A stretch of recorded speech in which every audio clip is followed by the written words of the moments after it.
यदि आप हमारे चैनल के सभी गाने को पसंद करते हैं तो आरके म्यूजिक को लाल बटन दबाकर सब्सक्राइब करें और घंटी के निशान को जरूर दबाएं, ठीक है।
मम्मी पापा बाह हाथ धरैले कोई के सदिया जबरी घर परिवार के न चिंता करेला घूमत चलेला सबरी।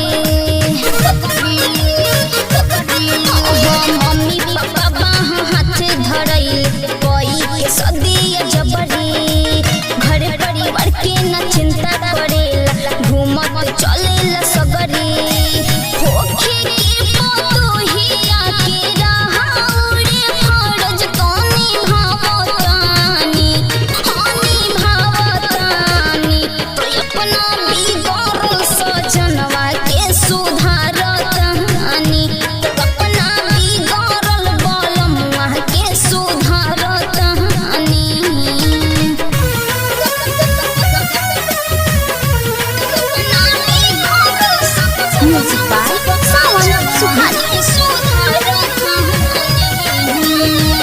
घरवा के खाना न खाला बोलमुआ बहरे करेला गुजारा